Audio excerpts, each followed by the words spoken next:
The winter storm rolled over Chicago like a punishment, swallowing the streets around St. Ambrose Medical Center in sheets of white and gray.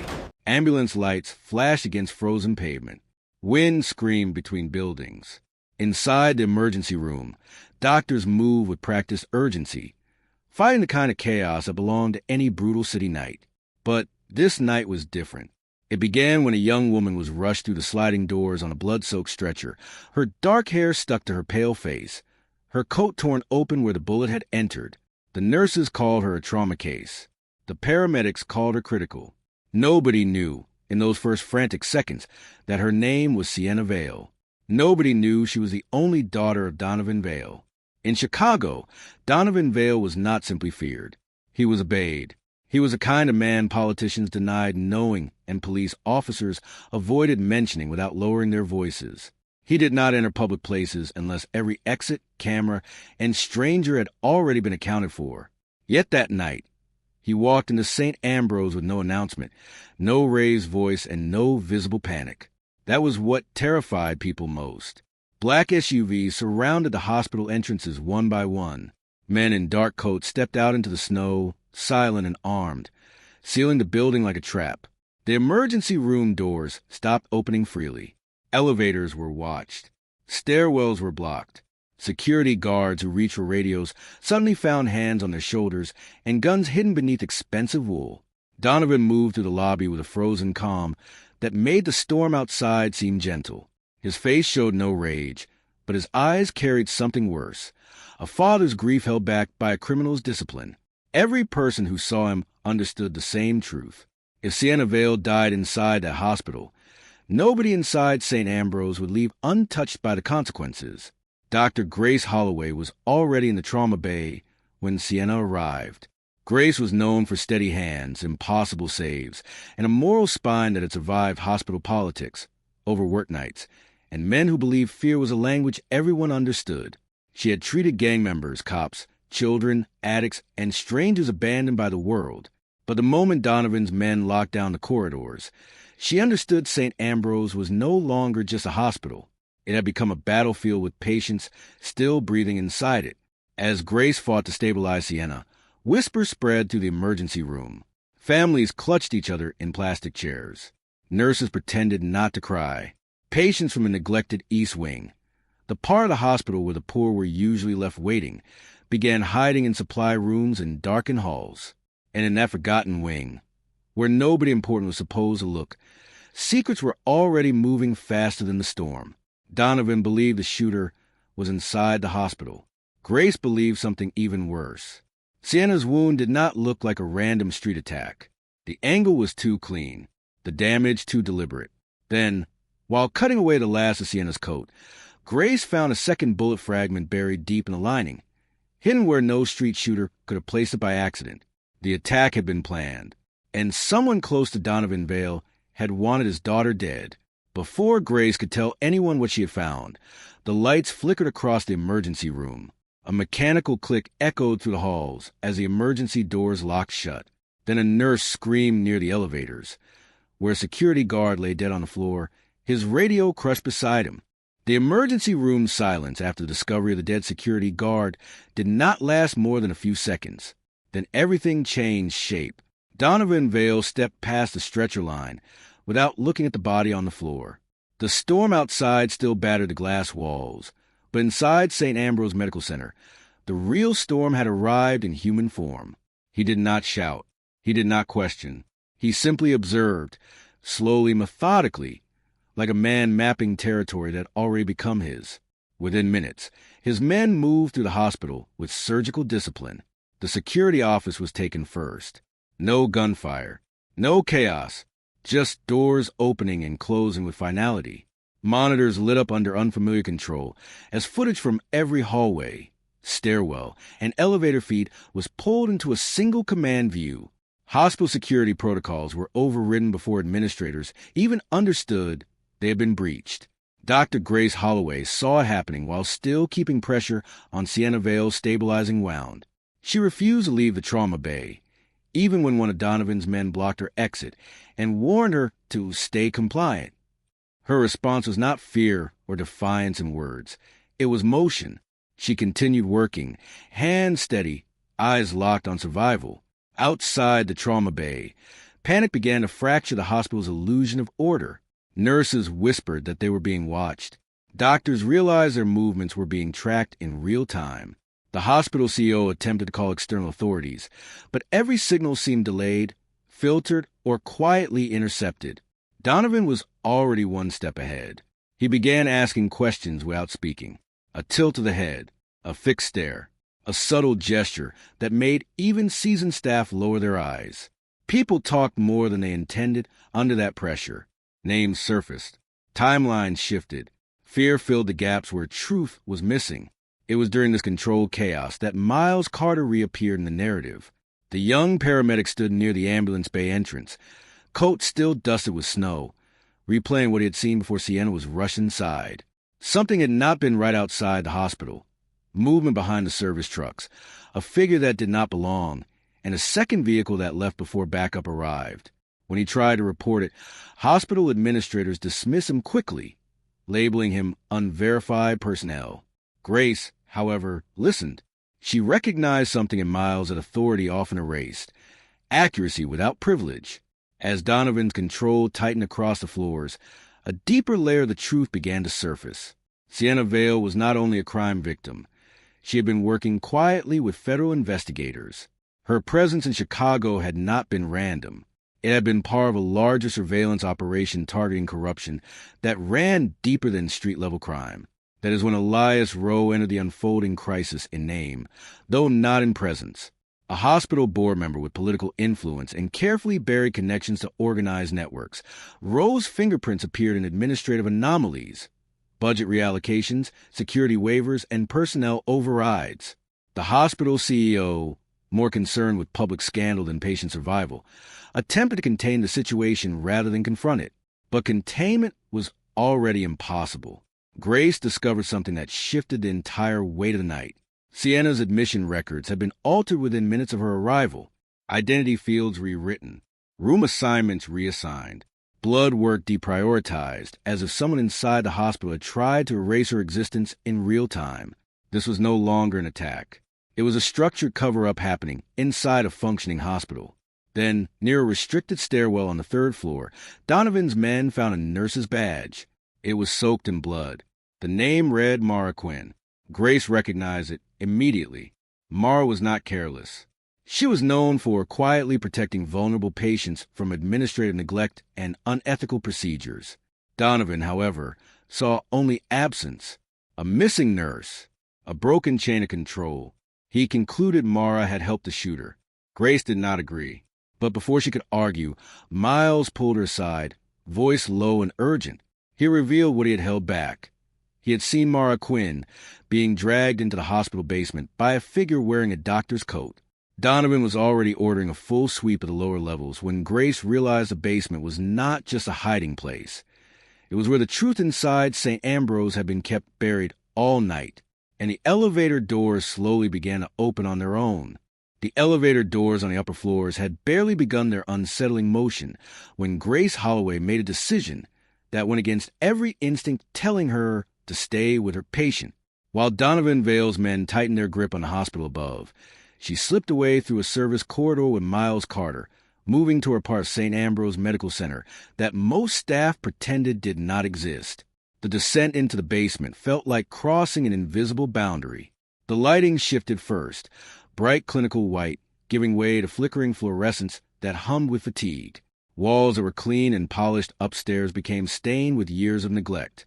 The air grew heavier, carrying the scent of old disinfectant and forgotten maintenance work. This was not the hospital the public knew. This was a hospital that survived on paper, not people. The basement wings stretched in broken sections, half renovated and half abandoned, a place where medical budgets went to disappear quietly. Storage rooms were overcrowded with unlabeled crates. Old patient charts sat in collapsing shelves. Entire hallways were sealed off with warning tape that looked older than some of the staff upstairs. Grace felt a tightening in her chest as memories returned. Arguments with the hospital board, unanswered emails about missing medical supplies, unexplained patient transfers that were always justified as administrative necessity.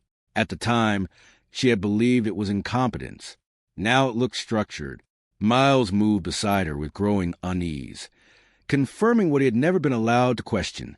Ambulances from certain neighborhoods were often rerouted without explanation. Arrival times stretched for no medical reason. Some patients never reached the main emergency floor at all. They followed a dim trail of emergency lights into an abandoned records room. Inside, they found Mara Quinn. She was alive, but barely, injured, shaken, and pressed against a stack of overturned filing cabinets as if the walls themselves had tried to erase her. Her fear was not directed toward Donovan Vale or his men. It was deeper than that. It was a kind of fear reserved for systems that could rewrite reality without leaving fingerprints. Without speaking, Mara's presence explained everything she had uncovered. Illegal organ trafficking routes disguised as emergency transfers. Fake death certificates signed and approved within minutes. Entire patient identities manipulated through hospital systems that were supposed to be protected by ethics and law. St. Ambrose was not just failing patients. It was processing them into disappearance. The revelation twisted sharply when Mara confirmed the truth about Sienna Vale. Sienna had not come to the hospital as a random victim. She had been meeting Mara that night. Their connection was part of an investigation aimed at exposing a criminal medical network that extended beyond street gangs and into hospital administration and corporate alliances. Donovan Vale upstairs was still operating under a simpler belief that his daughter had been caught in an attack meant for him. But the truth unfolding beneath the hospital was larger than revenge. It was infrastructure-level corruption. Medicine turned into machinery for erasure. Grace discovered a scattered stack of files hidden behind a broken terminal. Names of missing patients filled the pages like a quiet mass grave written in ink. One name stopped her cold: Caleb Rhodes. Miles recognized it instantly. He had personally transported Caleb alive 2 weeks earlier, yet the file listed Caleb as deceased. The death had been certified by Dr. Nathan Mercer, Grace's mentor. The man who had taught her how to save lives had also signed off on one that should not have ended. Her hands tightened around the file as the emotional weight collapsed inward. Trust, training, and history subtly unreliable in the same stroke of ink. Mara, breathing unevenly, warned that whoever controlled the system inside St. Ambrose had access to everything. Cameras, badges, surgical rooms, and even emergency overrides. Nothing inside the hospital was truly private anymore. A sound echoed down the corridor. Grace quickly pulled Mara into the shadows while Miles moved toward the doorway, trying to identify the source. A thin trail of fresh blood now marked the wall, stretching toward the restricted surgical unit like a deliberate path. And at the end of the hallway, the elevator doors opened without warning, revealing Dr. Nathan Mercer standing still, holding Sienna Vale's missing medical chart in his hands. The man standing in the elevator frame did not look like a threat at first glance. Dr. Nathan Mercer carried the calm of decades spent inside operating rooms where panic was never allowed to survive. His white coat was spotless in most places, except for faint stains near the cuffs that looked too old to be fresh and too intentional to be ignored. In his hands, Sienna Vale's missing medical chart rested like an object of routine importance. To anyone unfamiliar with him, he appeared like a savior returning to order. To Grace Holloway, he felt like a fracture in reality. Nathan stepped into the basement corridor without hesitation, his eyes settling on Grace with a kind of familiarity that once meant safety. That familiarity now carried weight she could no longer trust. He spoke calmly, explaining nothing directly, suggesting instead that the chaos above the hospital was endangering patients and that only controlled oversight could prevent further collapse. But his presence here, deep in a restricted surgical zone, proved he already knew more than he should have. Grace did not respond. Her silence was not compliance, it was recognition. The man who had once shaped her entire understanding of medicine now stood inside a system that had begun to reveal itself as something far more corrupt than negligence. Above them, Donovan Vale received fragmented updates through his men. The message was simple but destabilizing. Grace Holloway had disappeared from the trauma floor. That single fact shifted his suspicion. The hospital was no longer just a battlefield. It was becoming the enemy itself. At the same time, Sienna's condition worsened under emergency care upstays, forcing Donovan into a fracture of loyalty.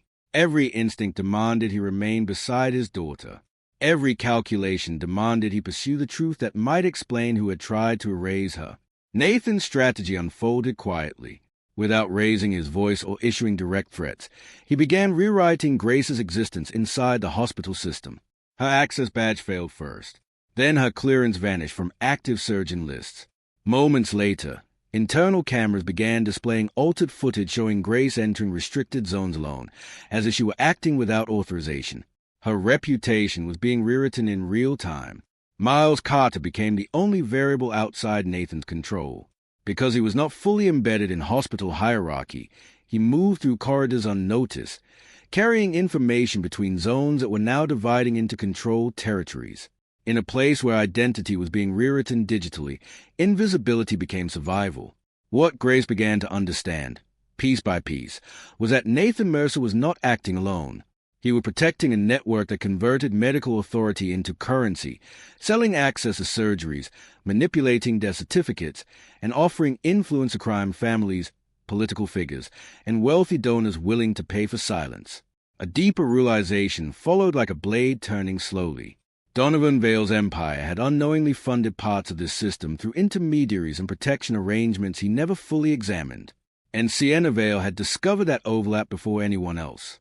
That was why she was targeted. Donovan received confirmation moments later that Mara Quinn had not betrayed anyone. The information reframed everything. His anger cooled into something more precise, more dangerous. He was no longer being challenged by chaos. He was being manipulated through it. The hospital was not under Donovan's control. It never had been that night. Someone else had been using his presence, his fear, and his authority to accelerate a much older operation hidden beneath the institution itself. Grace, still in the basement, uncovered a hidden surgical schedule embedded inside a locked terminal. One procedure stood out, an emergency operation assigned to a false patient identity. The alias matched Caleb Rhodes, a patient who was supposed to be dead. Nathan was preparing to move him before any external intervention could reach the hospital. Above them, Donovan's men began turning on each other after evidence surfaced that someone inside their own ranks had leaked Sienna Vale's route. In the confusion, Roman Blake, Donovan's most trusted lieutenant, vanished without explanation, and then the final breach of control unfolded. Grace reached the restricted surgical unit. Inside, Caleb Rhodes lay alive on an operating table, while Roman Blake stood beside Dr. Nathan Mercer, already positioned as if he had never left their side. Roman Blake did not turn when Grace entered the surgical unit. He stood as if he had always belonged there, his posture steady beside Dr. Nathan Mercer, while Caleb Rhodes lay sedated on the operating table, wires feeding into monitors that confirmed life where official records had declared death. The sterile light above them made everything feel exposed, as if truth itself had been cut open. Donovan Vale had never feared enemies he could see.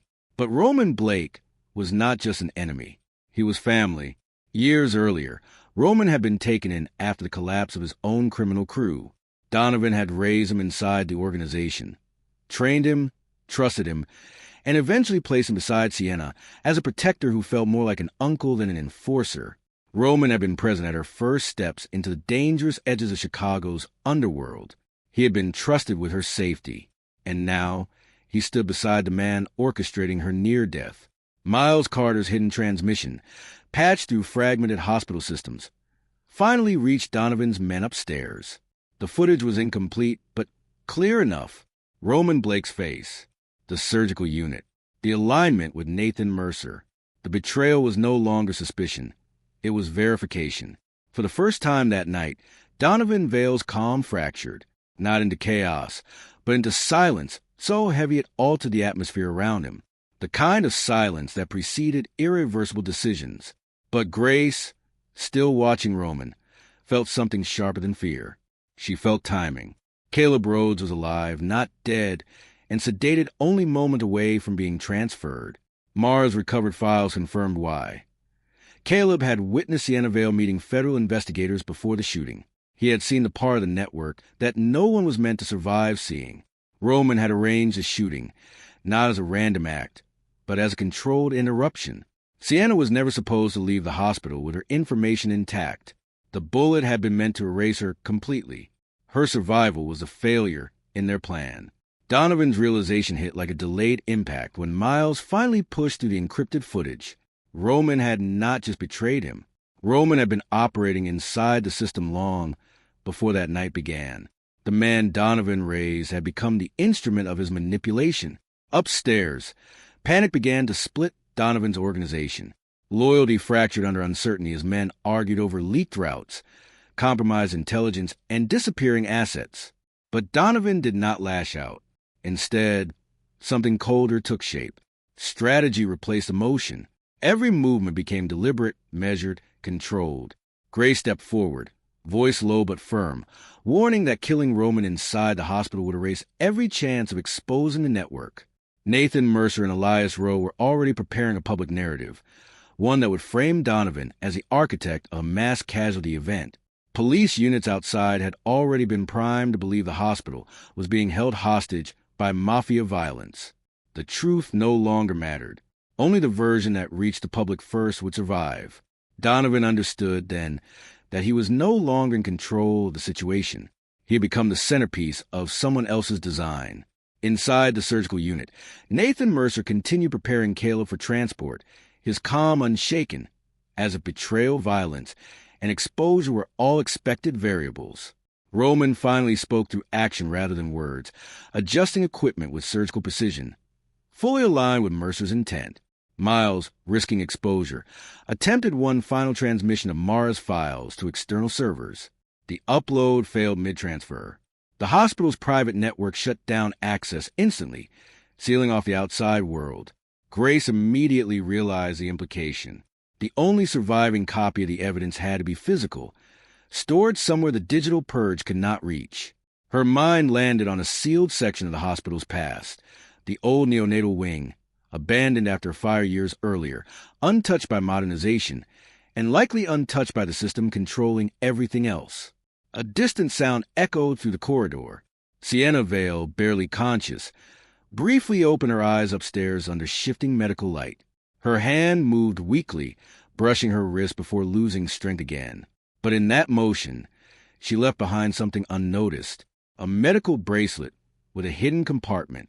Miles retrieved it seconds later and brought it to Grace just as the surgical unit fell into tense stillness. Inside the bracelet was a concealed data chip. Grace opened it carefully, and the first fragment of encrypted audio began to play, naming the mastermind behind everything.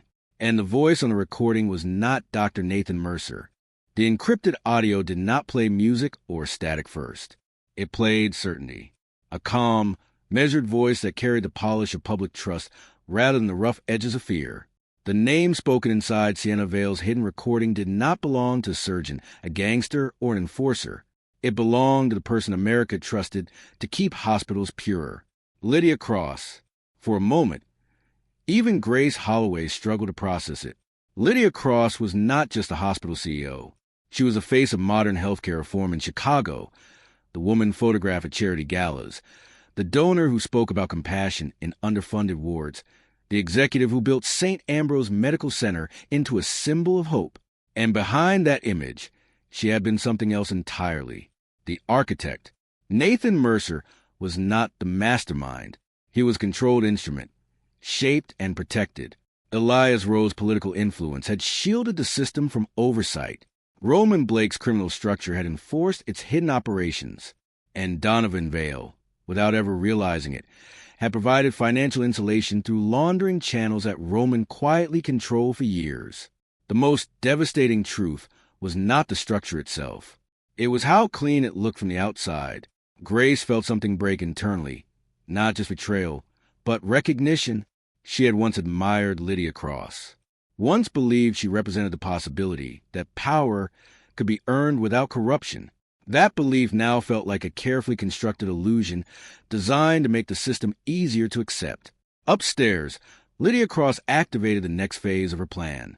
News broadcasts outside the hospital shifted within minutes.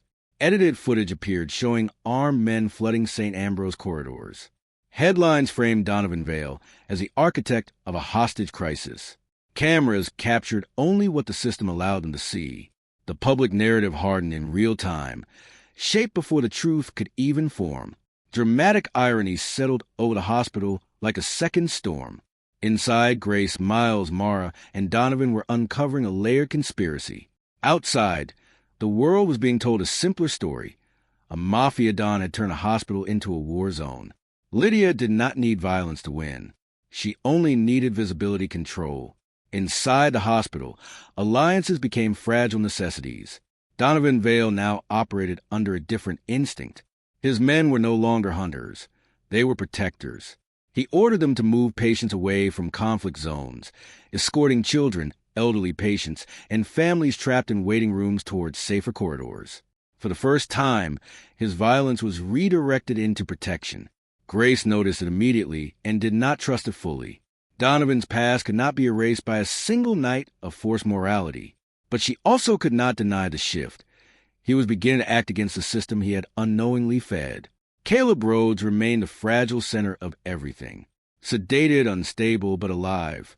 Mara confirmed that his testimony could collapse the entire network if he ever reached consciousness.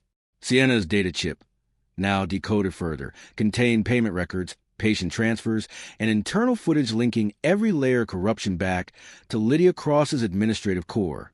But none of it mattered unless it left the hospital. The only viable transmission point remained the old communications room inside the burned neonatal wing, a place sealed after a long-forgotten infant death scandal that had once been written off as structural failure. Grace remembered the case. So did Mara. Mara's voice, weaker now, revealed the truth behind it. That scandal had been Lydia Cross's first illegal deal, a controlled cover-up that tested how easily tragedy could be rewritten into paperwork. Donovan sent his remaining loyal men ahead, not to eliminate enemies, but to secure evacuation routes and shield civilians caught inside the crossfire. The decision shocked Miles and unsettled Grace further, because it suggested a level of control that did not match Donovan's reputation. But trust was still incomplete. Everything in St. Ambrose demanded suspicion. As they moved toward the sealed neonatal wing, the hospital seemed to shift around them, corridors growing quieter, lights dimming in sections as if the building itself was preparing for something. The burned wing doors finally came into view, sealed, charred, untouched for years. Donovan forced them open. Inside, the air was colder than expected, carrying the weight of something left unfinished. And then, deep within the abandoned ward, a baby monitor suddenly turned on by itself, its static crackling into a faint rhythmic heartbeat inside a room that had been empty for 7 years. The moment the burned neonatal wing doors gave way, the hospital seemed to change its identity. What greeted them was not silence, but memory preserved in ruin. Melted neonatal care, signs hung at crooked angles, their plastic warped into unreadable shapes. Cribs that scattered like abandoned shells, some half-collapsed, others still lined up as if waiting for children who would never return. Dust floated through broken beams of emergency light, turning the air into a slow-moving haze of ash and time. Plastic curtains clung to door frames, rustling softly even without wind, as if the building itself was breathing through its scars. Grace Holloway hesitated at the threshold. She had heard whispers during her early years at St. Ambrose, rumors of an infant death incident, a sealed investigation, files that disappeared overnight, but she had never been allowed close enough to see the truth. Now, every step felt like walking into a history the hospital had deliberately erased. Miles moved ahead carefully, scanning debris and overturned supply cabinets. Behind one broken metal shelf, he found something that did not belong to decay. Patient tags, preserved in a sealed box. Names, birth dates, transfer codes. Records that should have been destroyed, but instead were hidden. As Grace examined them, patterns emerged that tightened her chest. These tags connected directly to Lydia Cross's earliest administrative years. Illegal transfers disguised as emergency neonatal evacuations, falsified death records, and babies moved between hospitals that officially never existed. Donovan Vale stood further back, watching the wing not as a man confronting ghosts, but as someone recognizing how systems outlive violence. Roman Blake, however, was already there, waiting. He stepped from the shadows near the communications corridor, as if he had entered the wing long before them. His presence was deliberate, not accidental, the kind of calm that came after choosing a side and refusing to return. The confrontation between Donovan and Roman did not erupt immediately. It tightened first. Years of loyalty pressed against years of betrayal, neither willing to break the silence that separated father from the man he once raised. Roman represented something new: crime without loyalty, ambition without history. Donovan represented something collapsing: violence trying to remember why it existed in the first place. Grace ignored both of them. She moved toward the sealed communications room. Inside, the equipment was barely functional. Burn marks lined the console edges, and half the systems flickered between power states. Miles knelt beside the terminal, using emergency radio knowledge from his paramedic training to bypass damaged circuits and link the system to an external broadcast channel. Mara's voice came to the comm link intermittently, guiding them through internal schematics despite her injuries. Her directions were precise, but urgency threaded every instruction. Lydia was already reacting. Upstairs, Lydia Cross initiated a full lockdown override. Across Street Ambrose, doors began sealing one by one. Not just exits, but internal corridors, stairwells, even service tunnels. The hospital was being compartmentalized into controlled segments, trapping anyone still inside the burn wing. At the same time, Nathan Mercer was moving Caleb Rhodes toward the ambulance bay under emergency priority status. The only living witness was being extracted. Sienna Vale's condition deteriorated upstairs, alarms spiking into unstable readings. Her survival window narrowed, forcing Grace into an impossible fracture of focus. Save Sienna directly or complete the exposure that could stop everything. Donovan, watching her hesitation, did not speak. He simply redirected his men toward patient evacuation routes instead of pursuit. It was not forgiveness. It was sacrifice of another kind. The decision prioritized evidence over revenge. Grace understood what he was choosing and what it would cost him if she failed. She began the upload. Outside the room, Roman Blake attacked Donovan in the burning corridor, their struggle collapsing years of trust into raw violence. No honor, no clarity. Only betrayal fighting the memory of what it once meant. Inside the communications room, the upload reached 90%. Then the power died. The entire wing dropped into absolute darkness. For a moment, there was only smoke, broken alarms, and the sound of systems failing all at once. And then Lydia Cross's voice came through the hospital intercom, calm and distant, as of announcing routine protocol. Every person inside the burn neonatal wing had been officially marked as deceased. The line went dead. The darkness inside the burn neonatal wing did not feel like an ending. It felt like a rewrite. For a moment after Lydia Cross's announcement, nothing moved except the slow collapse of sound itself. Burning circuits hissing out their last breath, distant metal groaning, and smoke curling through broken vents like a hospital was exhaling guilt. Then Grace Holloway refused the ending. She stepped forward into the blackout, guided only by instinct and the faint glow of failing monitors. The idea that Lydia Cross could declare death by voice alone was not truth. It was control. And control could be broken. Miles Carter reacted first. Using ambulance backup equipment fused with emergency generator lines, he forced a fragile pulse of power back into the communications console. The system flickered like a dying heart trying to restart. The upload resumed. This time, it bypassed hospital infrastructure entirely, drawing from Sienna Vale's hidden data chip. The evidence, patient records, payment trails, surgical logs, and erased identities, began streaming outward again, rebuilding itself beyond Lydia's control. Upstairs, chaos shifted direction. Nathan Mercer attempted to extract Caleb Rhodes through the private donor tunnel, but the hospital was no longer obedient. Mara Quinn's broken transmissions reached scattered nursing stations, and something unexpected happened. Fear turned into coordination. Nurses reopened sealed doors. Orderlies redirected stretchers. Hospital staff who had spent the night divided by terror now moved as one body. The system that had erased patients was being reclaimed by the people who refused to let them disappear. Donovan Vale fought Roman Blake in the burning corridor, while the building around them fractured under smoke and fire. Roman struck with the cold precision of someone who had stopped believing in loyalty. Donovan did not respond with rage. He responded with restraint. And when he had the chance to end it, he did not kill him. He left Roman alive, not as mercy, but as evidence. A living confession that betrayal had a face. Inside the communications room, Grace reached Sienna just in time to stabilize her collapsing vitals. The girl was barely conscious, but alive, anchored to the world by thin medical machines, and sheer refusal to let go. Then the broadcast went live. Outside Street Ambrose, news networks that had spent the night narrating a mafia hostage crisis suddenly received unfiltered truth. Patient identities, hidden payments, surgical fraud logs, video evidence showing Lydia Cross's network operating inside the hospital's core systems. The narrative collapsed instantly. Federal agents moved in. Police units reclassified the entire situation as a multi-layered institutional crime scene. Donovan Vale was no longer the sole suspect. He was now one piece in a far larger structure of corruption. Lydia Cross was arrested before she could reach the underground tunnel. Nathan Mercer was taken in restraints. The same hands that once saved lives now exposed as instruments of systemic murder. Elias Rowe's political empire collapsed overnight as federal seizures exposed decades of protected corruption.